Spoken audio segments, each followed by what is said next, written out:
Pleurer est la première chose que nous avons fait quand nous sommes arrivés dans ce monde. Il semblait que nous savions déjà ce qui nous attendait. Tant de luttes, d'injustices, de persécutions, d'échecs qui font couler des larmes sur le visage ou dans le cœur. Pleurer devant les hommes peut même produire un soulagement et du réconfort, mais pas la solution. Cependant, lorsque les larmes sont accompagnées de foi et sont versées devant le Tout-Puissant, elles produisent un résultat différent. Il essuiera toute larme de leurs yeux, et la mort ne sera plus, et il n'y aura plus ni deuil, ni cri, ni douleur, car les premières choses ont disparu. Le Seigneur promet d'essuyer les larmes de tristesse qui coulent sur votre visage et de les transformer en joie. Vous qui avez pleuré à cause d'une perte, d'un vide, d'une trahison, d'une maladie ou d'un problème qui a enlevé votre paix, venez participer aux 7 dimanches pour cesser les larmes. Dieu transformera vos pleurs en sourires.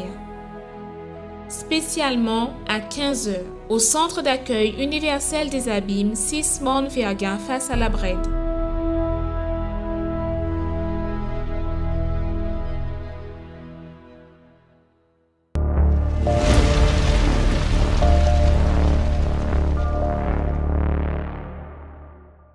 Que Dieu vous bénisse à tous. Bonjour mes chers amis. Soyez les bienvenus à l'émission Arrêtez de souffrir.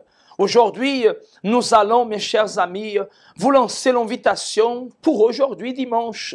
Aujourd'hui dimanche, nous réalisons en ce moment la prière et la réunion de 7 h du matin. Et j'aimerais vous inviter aujourd'hui pour la réunion de 9 h 30 dans chaque centre d'accueil. Nous avons la réunion de 9 h 30. Et cette réunion, quelle est l'importance pour que vous y soyez? Nous allons, dans l'émission, vous expliquer pourquoi c'est important de participer d'une de ces réunions à l'Église. Vous savez que c'est dans la maison de Dieu que nous recevons la parole de force, la parole de courage, la parole que nous relève, la parole que nous donne la force. Vous pouvez, c'est vrai, lire la Bible à la maison, mais des fois, vous n'avez pas le temps, n'est-ce pas? Vous pouvez prier à la maison, mais des fois, vous n'avez pas envie, n'est-ce pas? Vous pouvez parler avec Dieu chez vous, mais des fois, vous n'avez pas du temps, ou vous n'arrivez pas à retirer ce temps pour le faire comme il faut. Et malheureusement, c'est se laisser aller, se laisser pour après, que nous fait malheureusement échouer dans notre foi. Beaucoup de personnes, la Bible même dit, la parole de Dieu dit, « Mon peuple souffre ». Mon peuple, c'est vous. Dieu s'adresse à vous. « Mon peuple souffre par manque de connaissance ». C'est pour cela que tous les dimanches, nous levons en clameur en faveur de votre vie et de votre famille. Et ce dimanche, c'est le dimanche de la foi. La Bible dit que si nous avons la foi comme le grand sénévé, nous arrivons à dire à une montagne, lève-toi d'ici, jette-toi dans la mer. Et cela se fera. C'est-à-dire que notre foi, elle est capable de déplacer les problèmes. Les montagnes aujourd'hui, ce n'est pas une montagne physique, mais c'est le problème que nous affrontons. C'est la difficulté, c'est le problème sentimental, c'est le problème de santé, c'est la dépression, c'est l'angoisse. Quel est le problème que vous êtes en train d'affronter? Quelle est la difficulté que vous êtes en train de passer? Quelle est la situation dans votre vie que vous n'arrivez pas à résoudre et vous avez besoin d'une direction? Alors, dimanche, aujourd'hui, à 9 h 30, dans chaque centre d'accueil universel, vous êtes notre invité spécial. Accompagnons un témoignage de quelqu'un qui a eu la transformation à travers de la foi dans sa vie. Et nous revenons d'ici à quelques instants pour vous parler d'une autre réunion que je vous expliquerai d'ici à quelques instants. Ne quittez pas, restez avec notre émission. Arrêtez de souffrir. Bonjour, je m'appelle Eddy et j'ai connu le centre d'accueil lorsque j'étais assez jeune. J'ai connu le centre d'accueil à l'âge de 13 ans. Et cela est dû au fait que ma mère est tombée gravement malade et a perdu également son emploi. Et à ce moment-là, mon père a également quitté la maison.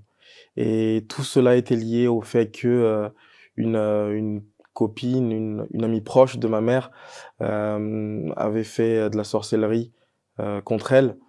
Et donc voilà, à 13 ans, je me suis retrouvé en charge de tout un foyer. Donc j'ai mes deux frères et ma petite sœur. Et également, j'étais également en charge de ma mère, qui du coup ne travaillait plus, était quasiment handicapée. Et donc voilà, avec l'âge de 13 ans, je pense qu'on n'est pas prêt à endosser ce genre de responsabilité.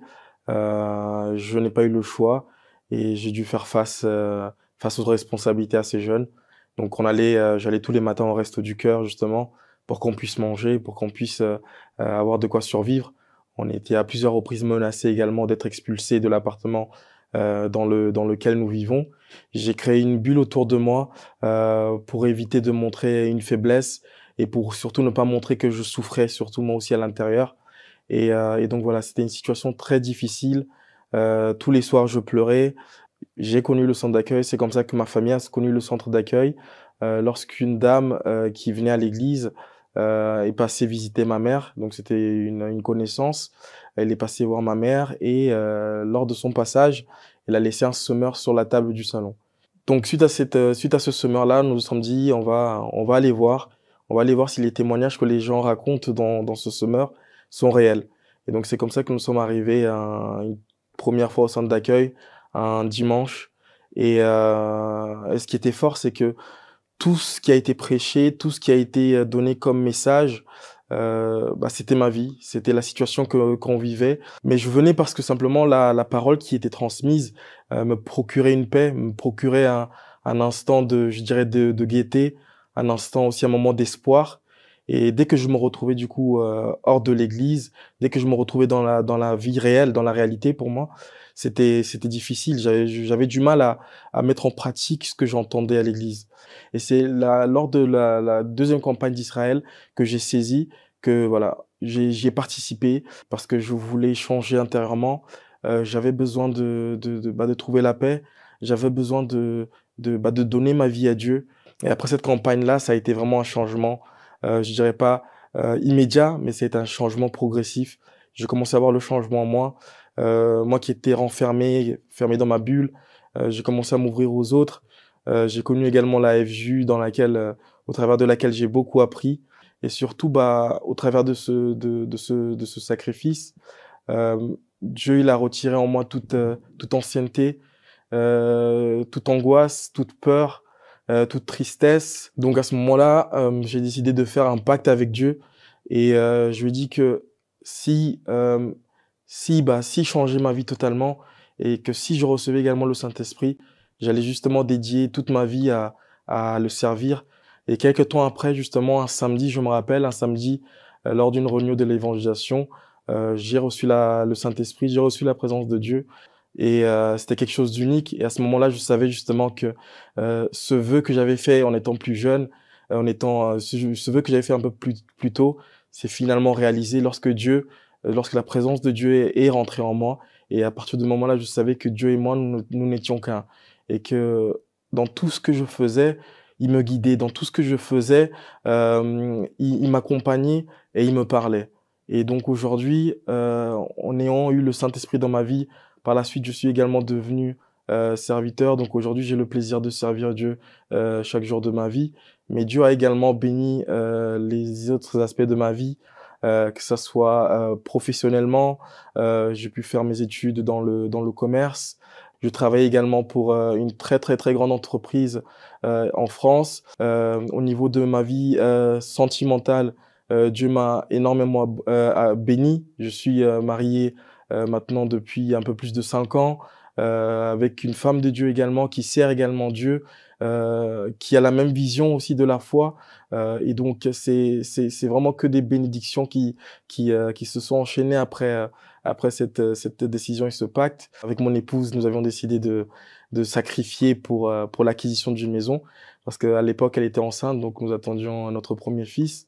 Et on s'est dit qu'on voulait plus être dans l'appartement où nous étions et que nous voulions simplement également glorifier Dieu dans cet aspect de notre vie. On a signé on a signé le bail et on est donc devenu propriétaire de notre maison. Donc aujourd'hui, grâce à Dieu, on a une maison de 290 mètres carrés avec plusieurs pièces et donc voilà, ça change et Dieu ne faillit jamais dans l'alliance qu'il fait avec ses enfants et voilà. Mais aujourd'hui la plus grande richesse, aujourd'hui je dirais la chose la plus précieuse que je possède, c'est vraiment la présence de Dieu, parce que c'est cette présence de Dieu là qui m'a permis aujourd'hui d'être l'homme que je suis, d'être, je dirais même vivant, de vivre, d'avoir la joie de vivre et voilà, Dieu l'a tout changé. Dieu l'a tout changé en changeant mon intérieur, en changeant ma façon de penser, en changeant mon cœur, en me donnant un nouveau cœur. Il m'a donné une nouvelle vie. Et aujourd'hui, la richesse la plus importante que j'ai, c'est le Saint-Esprit. Vous servirez l'Éternel, votre Dieu, et il bénira votre pain et vos eaux. Et j'éloignerai la maladie du milieu de toi. Dans cette promesse, nous voyons l'attention de Dieu envers ceux qui désirent le servir. Comme résultat de cette attitude, il répond tant aux besoins physiques qu'aux besoins spirituels. Ce dimanche, préparez du pain et une bouteille d'eau afin de les consacrer. Et à travers la foi, quand vous allez partager ces éléments avec votre famille, qu'il y ait la guérison de toutes les maladies et la bénédiction totale de votre foyer. Dimanche, à 7h ou à 9h30, dans le centre d'accueil d'hommes le plus proche de chez vous. Le simple fait de me regarder dans le miroir me fait mal. Je ne m'aime pas. Je n'aime rien ni personne.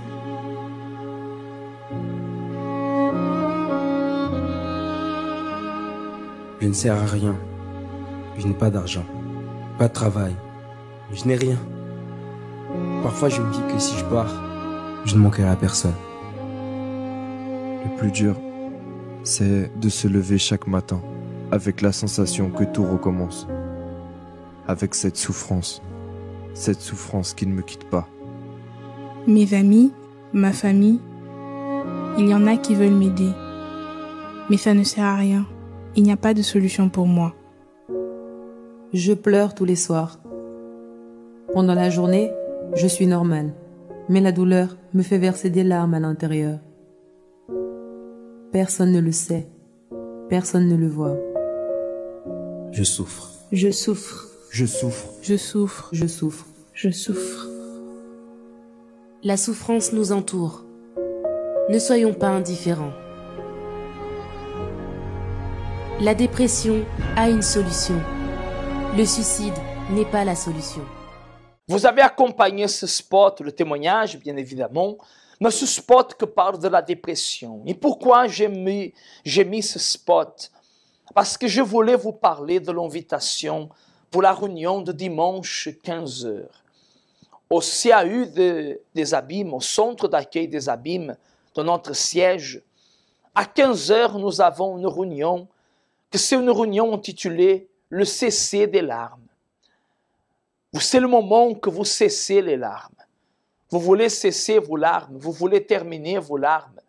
Vous voulez terminer avec cette chagrin, cette douleur, cette oppression, ce vide. Voulez-vous cesser avec cette fardeau que vous portez sur vous? Voulez-vous mettre un terme à la souffrance, pas à votre vie? Oui, au problème, mais pas à vous-même. Parce que il y a cette réunion, tous les dimanches, à 15h, la réunion pour cesser les larmes. Et dimanche, vous êtes notre invité spécial. Aujourd'hui, Église, aujourd'hui, Peut-être vous ne pourriez pas venir ou vous ne pouvez pas venir à 9h30 à cause d'un imprévu, mais vous pouvez alors prendre le moment avec votre famille et venir passer, et, mes amis, voir cette réunion. Là où vous habitez, le parcours en vaut la peine de sortir de là où vous êtes et de venir participer. D'ailleurs, j'aimerais vous laisser avec un témoignage de quelqu'un qui a cessé les larmes, quelqu'un qui a pleuré. Et pas forcément pleurer physiquement, mais des fois les personnes peuvent sourire en pleurant, peuvent vivre en pleurant, peuvent parler de foi en souffrant. Peut-être vous êtes cette personne qui vous regarde n'imagine pas la douleur, le malheur, le chagrin que vous portez à l'intérieur de vous. Vous allez accompagner ce témoignage de quelqu'un qui a pu passer, il a passé même par la dépression, mais elle a pu vaincre, elle a pu réussir.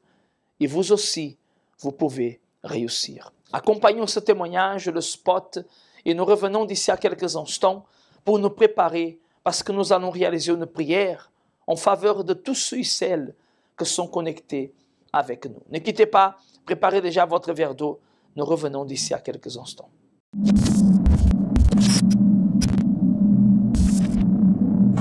À cause d'un problème sentimental et familial, je suis devenue quelqu'un de triste, angoissée, dépressive. Je pleurais tout le temps. Je voulais pas sortir de la maison. J'étais tout le temps toute seule. J'aimais être toute seule.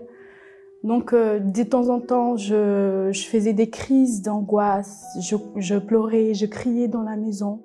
Donc, en fait, je voyais que j'étais pas bien, que j'étais tout le temps triste, mais jamais est passé par ma tête que j'étais quelqu'un de dépressif. J'ai commencé à avoir des crises jusqu'à trembler. Je tremblais, je marchais d'un côté à l'autre. J'ai commencé à dire à ma mère, je vais mourir.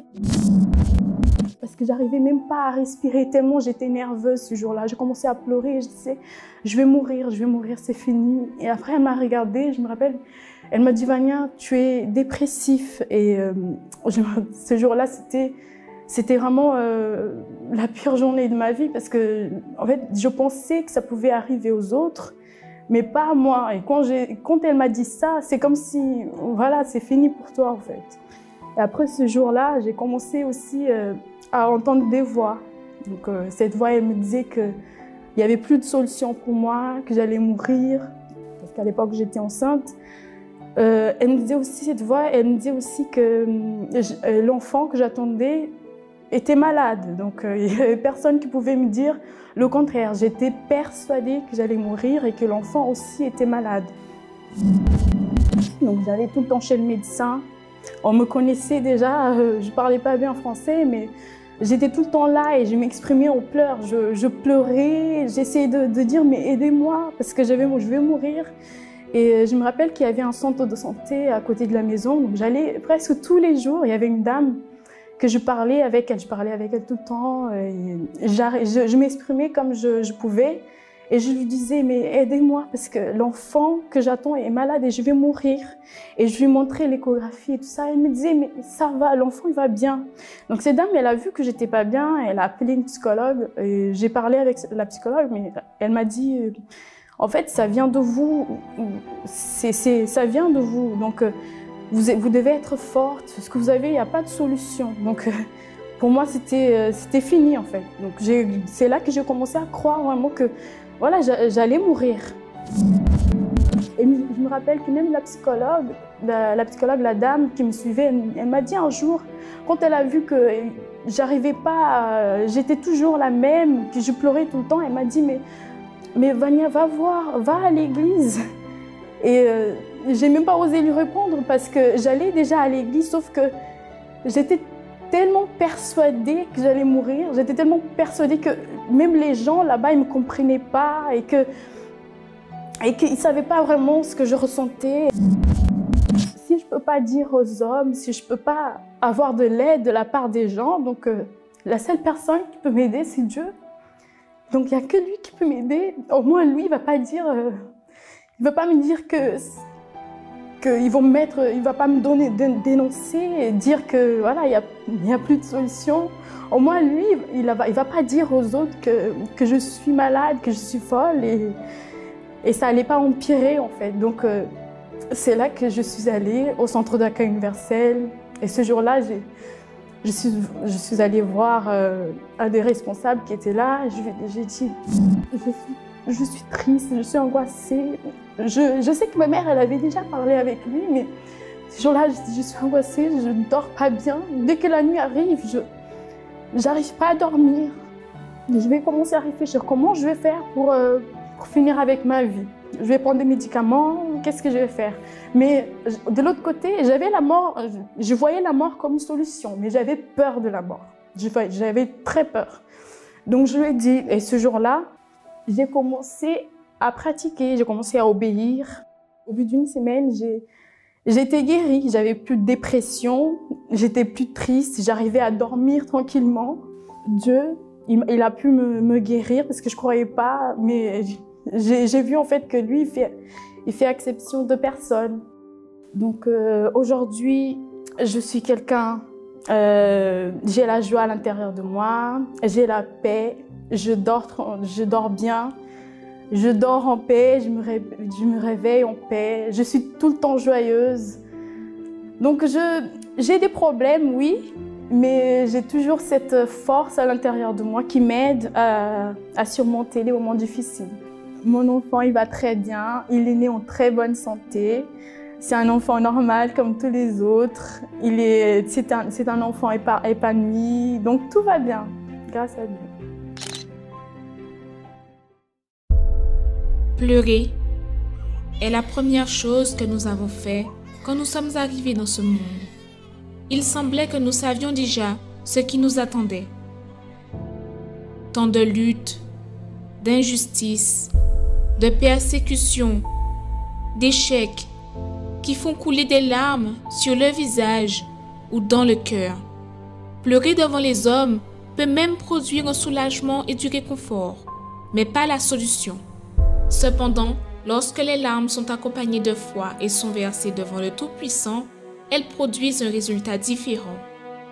Il essuiera toutes larmes de leurs yeux, et la mort ne sera plus, et il n'y aura plus ni deuil, ni cri, ni douleur, car les premières choses ont disparu. Le Seigneur promet d'essuyer les larmes de tristesse qui coulent sur votre visage et de les transformer en joie. Vous qui avez pleuré à cause d'une perte, d'un vide, d'une trahison, d'une maladie ou d'un problème qui a enlevé votre paix, venez participer aux 7 dimanches pour cesser les larmes. Dieu transformera vos pleurs en sourires. Spécialement à 15 h au centre d'accueil universel des Abîmes, 6 Montvergin face à la Brède.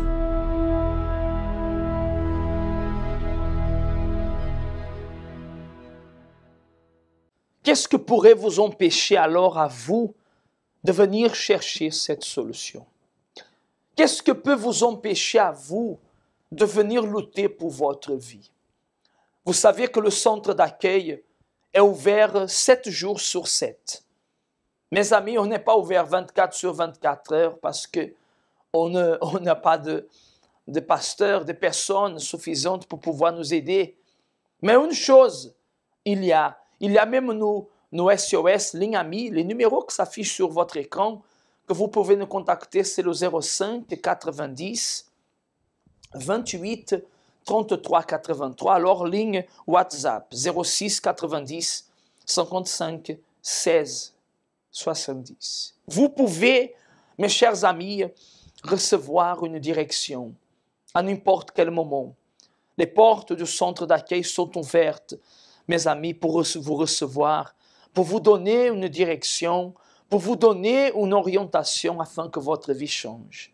Demain lundi, par exemple, nous prions pour la vie financière, le mardi pour la santé, et ainsi de suite. Chaque jour pour un domaine différent. D'ailleurs, j'aimerais que vous puissiez écouter et accompagner notre agenda hebdomadaire et un spot qui parle des adresses de nos centres d'accueil, afin que vous puissiez vous localiser et venir nous visiter le plus proche de chez vous.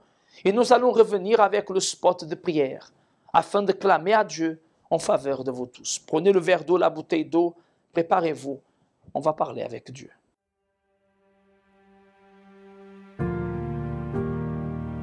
Quand vous regardez autour de vous, vous voyez que tout le monde semble être heureux. Vous aussi, vous aimeriez avoir ce bonheur, mais vous ne l'avez pas à cause d'un problème que vous ne pouvez pas résoudre. Chaque humain affronte des situations qui sont difficiles, mais dans de nombreux cas, peu importe à quel point vous essayez, vous voyez que seul, vous ne pourrez jamais les surmonter. Quelle est la situation qui enlève votre paix? Votre santé fragile ou celle des membres de votre famille? La division dans votre foyer? Les portes qui sont fermées? Les vices? Mais même quand tout semble perdu, sachez qu'il y a une solution, une clameur, un lieu de guérison où les miracles arrivent dans la vie de ceux qui croient. Ne manquez pas cette occasion de changer l'histoire de votre vie. Tous les jours, trouvez une porte ouverte pour résoudre votre problème. Lundi, recevez une orientation pour votre réussite financière. Mardi, déterminez la restauration de votre santé. Mercredi, renforcez votre communion avec Dieu. Jeudi, clamez pour votre famille et votre vie sentimentale. Vendredi, venez chercher la délivrance spirituelle. Samedi, priez pour tous les cas qui sont impossibles. Et dimanche, commencez la semaine avec la bonne direction de Dieu. Universel d'hommes, en Ouaille. Connaissez-vous nos centres d'accueil universels ici dans les Dômes? Notre siège est situé en Guadeloupe, aux Abîmes, au 6 Morne-Verguin, en face de la Brède, entre le KFC et le McDonald's. Nous avons aussi nos centres d'accueil à Pointe-à-Pitre, au 29 quai Lefebvre, en face du parking du port. À Baïf, au 51 impasse Louis Blériot, Zac des Pères Blancs, derrière le Super U. À Saint-François, à la rue Charles Junon, à 100 mètres du marché de la Rotonde. Nous sommes aussi en Martinique, au 42 rue Garnier-Pagès, proche du Leader Price à Fort-de-France. Mais aussi en Guyane française, à Cayenne, au 19 zone artisanale Galmo, proche de l'entrée du CFA. Ainsi qu'à Kourou, au 1 rue du Levant, proche du Lip Service Ting. Si vous désirez plus d'informations, vous pouvez nous contacter sur notre ligne AMI au 05 90 28 33 83 ou sur notre WhatsApp au 06 90 55 16 70.